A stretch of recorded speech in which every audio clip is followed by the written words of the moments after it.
क्या है corona virus challenge? क्या इससे हमको बहुत ज़्यादा डरने की आवश्यकता है? क्या सब कुछ लॉकडाउन होने वाला है? क्या खाने की चीज़ें हमको नहीं मिलेगी?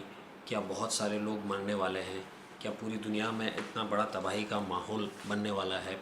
इन सभी बातों को पता लगाने के लिए पिछले 2 दिन में मैंने इसके बारे में जो भी चीज़ अवेलेबल थी उसका अध्ययन किया। सारे विशेषज्ञों की रिपोर्ट्स पढ़ी, बहुत सारे डेटा पॉइंट्स देखे और उसके बाद कुछ निष्कर्ष निकाले। तो इस वीडियो में मैं आपके साथ वो सारे निष्कर्ष साझा करना चाहूँगा, इस बात को मैं समझाना चाहूँगा। नमस्कार दोस्तों, मेरा नाम डॉक्टर विवेक मोदी है। मैं एक वेलनेस एजुकेटर और प्रोफेशनल स्पीकर हूँ। चलिए अब हम कोरोना वायरस के चैलेंज को समझने की कोशिश करते हैं। मैंने जितना भी डेटा पढ़ा उससे मुझे एक बात मोटे मोटे रूप से समझ में आई कि इस चैलेंज का, इस रिस्क का अभी तक प्रॉपर असेसमेंट दुनिया भर के एक्सपर्ट नहीं कर पा रहे हैं। बहुत सारे विरोधाभासी उनकी ओपिनियन बन रही है और इस वजह से क्या हो रहा है, जो डेटा मिल रहा है उसमें भी काफ़ी कुछ विरोधाभास और कुछ कॉन्फ्लिक्टिंग व्यूज़ आ रहे हैं और उसकी वजह से हमें ये पता नहीं है कि ये खतरा एग्जैक्टली कितना बड़ा हो सकता है। संभव है कि ये खतरा बहुत छोटा हो और हम आसानी से निकल जाए। ऐसा संभव है कि हम इसको बहुत ज़्यादा बड़ा बना के सोच रहे हैं और ये इतना बड़ा हो ही नहीं, ऐसी एक संभावना है। लेकिन हमें पता नहीं है कि ये कितना बड़ा हो सकता है, इसलिए हम इसे हल्के से नहीं ले सकते हैं। टेक्निकल लैंग्वेज में इसको बोलते हैं अवॉइडिंग टाइप 2 एरर। देखिए, इसे आप थोड़ा ध्यान से समझिएगा। 2 प्रकार की गलतियाँ होती है, एक होती है टाइप 1 एरर, दूसरी होती है टाइप 2 एरर। मान लीजिए आप एक सड़क पे जा रहे हैं और अचानक झाड़ियों में कुछ हलचल हुई। आपको ऐसा लगा, आपने एक निर्णय लिया कि हो सकता है शायद वहाँ पर कोई जानवर हो जो मुझे नुकसान पहुँचाएगा, तो आप एकदम से जंप करके आप एक तरफ आ गए, सावधान हो गए। लेकिन बाद में आपको पता लगा कि वहाँ कोई जानवर नहीं था, ये तो हवा से झाड़ियाँ हिल रही थी। तो आपके निर्णय में गलती हुई। क्या गलती हुई? आपने सोचा कि यहाँ पर जानवर है, जबकि जानवर नहीं, हवा था। ये जो निर्णय में गलती हुई इसको बोलते हैं टाइप 1 एरर। अब पता लगाते हैं टाइप 2 एरर क्या होता है। मान लीजिए आप उसी सड़क पे जा रहे थे और झाड़ियों में कुछ हलचल हुई और आपने सोचा कि हवा होगी, लेकिन वहाँ हवा नहीं थी, वहाँ क्या था? जानवर था, और ऐसा जानवर जो आपको बहुत बड़ा नुकसान पहुँचा सकता था। तो अब आप फिर से, आपके निर्णय में गलती हुई। क्या गलती हुई? कि वहाँ पर जानवर था लेकिन आपने सोचा कि हवा है। इसको बोलते हैं टाइप 2 एरर। अब जो टाइप 2 एरर जो होती है, इसको करना भारी पड़ सकता है। अगर हमने इस निर्णय में गलती की और अगर वहाँ जानवर निकल जाता है तो ये हमारे लिए बहुत भारी पड़ सकता है। इसलिए इवोल्यूशन के अंदर जैसे जैसे मानव विकसित हुआ है, मानव के दिमाग में ये बात बैठी है, हम लोगों ने ये चीज़ सीखी है कि टाइप 2 एरर को किसी भी कीमत पर अवॉइड करें, क्योंकि वो एक गलती भारी पड़ सकती है। बहुत सरल शब्दों में करो तो टाइप 1 एरर छोटी गलती है जिसको हम बार बार भी कर दें तो बहुत बड़ा नुकसान नहीं होगा। लेकिन टाइप 1 एरर एक बड़ी गलती है, जिसको हम एक बार भी करें तो भारी नुकसान हो सकता है। अब क्योंकि हमें कोरोना वायरस का रिस्क असेसमेंट नहीं है, तो ये टाइप 2 एरर हो सकती है अगर हम सावधान नहीं रहे तो अब शायद आपको समझ में आया होगा कि चैलेंज क्या है कोरोना वायरस में। अब बात आती है दूसरी कि क्या हमें इससे डरना चाहिए। तो मेरी राय में अभी तक जो भी डेटा देखा है, बहुत ज़्यादा डरने की आवश्यकता नहीं है, लेकिन लेकिन लेकिन लापरवाही भारी पड़ सकती है। तो हमको क्या करना चाहिए?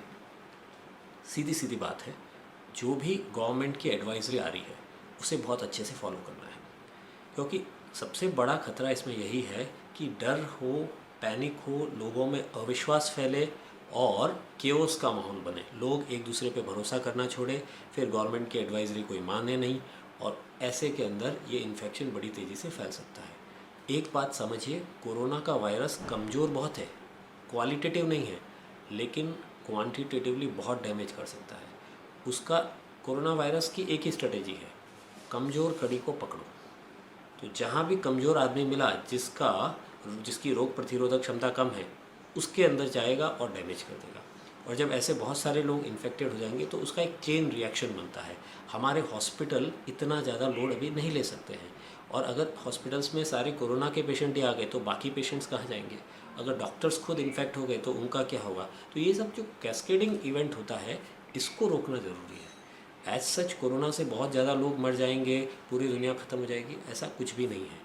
युवाओं को या जो लोग स्वस्थ है उनको कोई बहुत ज़्यादा दिक्कत नहीं होने वाली है। लेकिन खतरा ये हो सकता है कि इससे केओस का माहौल बन सकता है और आर्थिक नुकसान भी बहुत बड़ा हो सकता है, जिसकी वजह से भी दूसरे लोगों को अन्य प्रकार की समस्या हो सकती है। ये इसका डर है। अब दूसरा प्रश्न आता है कि क्या सब कुछ लॉकडाउन हो जाएगा?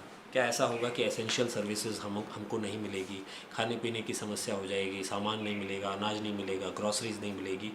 मेरी राय में ऐसा होने की चांसेस बहुत कम हैं, क्योंकि किसी भी हालत में कोरोना में हमारी 90% वर्कफोर्स तो ऑलवेज़ एक्टिव रहेगी, हमेशा वो काम करने लायक रहेगी, उनको कुछ होना नहीं है।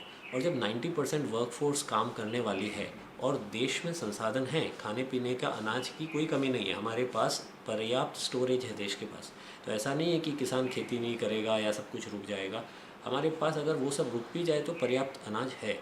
और इसलिए जब लोग अवेलेबल है जो दे सकते हैं, जिनको बिज़नेस करना है, अपनी रोजी रोटी चलानी है, वो लोग अवेलेबल है और उसकी डिमांड हम लोग सब अवेलेबल है, तो वो चीज़ रुक जाए, मुझे नहीं लगता ऐसा कुछ होगा। हाँ, ये ज़रूर हो सकता है कि कुछ मुश्किल आए, कुछ उसका मैकेनिज़्म ज़रूर निकल आएगा अगर ये बहुत ज़्यादा लंबा चले तो, लेकिन ऐसा नहीं होगा कि लॉकडाउन हो जाएगा और आपको खाने पीने की चीज़ें भी नहीं मिलेगी। इसकी संभावना मेरे हिसाब से बहुत कम है।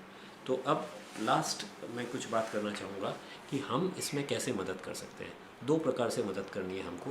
पहला, हमको बहुत अच्छा टीम प्लेयर बनना है, और बहुत अच्छा टीम प्लेयर कौन होता है? जो कि टीम की स्ट्रेटजी का अक्षरशः पालन करे। हमारी गवर्नमेंट, हमारे लीडर, उन्होंने जो भी एक स्ट्रेटजी बनाई है, बहुत सारे विशेषज्ञों से वो टच में हैं, उन्होंने जो स्ट्रेटजी बनाई है उसको अक्षरशः अगर हम पालन करेंगे तो हम एक अच्छे टीम प्लेयर बन जाएंगे। जैसे ही आप एक अच्छे टीम प्लेयर बनोगे, आपकी टीम अच्छा परफॉर्म करेगी।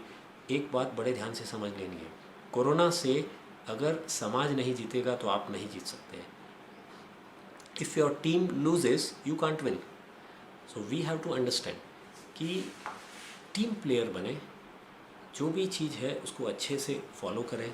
ऐसा नहीं करें जैसा हम ट्रैफिक में जो व्यवहार करते हैं कि हर कोई अपनी तरफ से आगे जाने की कोशिश करता है और उसकी वजह से क्या होता है, पूरा ट्रैफिक डिसरप्ट हो जाता है, सबको परेशानी होती है। ऐसा इसमें न करें, वो गलती भारी पड़ सकती है। दूसरा क्या करना है? पहला तो हो गया टीम प्लेयर बनना। दूसरा क्या करना है? डर से, भय से, नेगेटिव इमोशंस से दूर रहना है, क्योंकि नेगेटिव इमोशंस बॉडी में स्ट्रेस रिस्पॉन्स क्रिएट करती है, बॉडी में तनाव करती है, और तनाव सबसे बड़ा कारण है आपकी इम्यूनिटी को कम कर लेता है। कोरोना वायरस के खिलाफ अगर सबसे बड़ा हथियार हर इंसान के पास अभी है तो वो है उसकी इम्यूनिटी। अगर हमने उसको भी खो दिया तनाव की वजह से, तो कोरोना वायरस को रास्ता मिल जाएगा।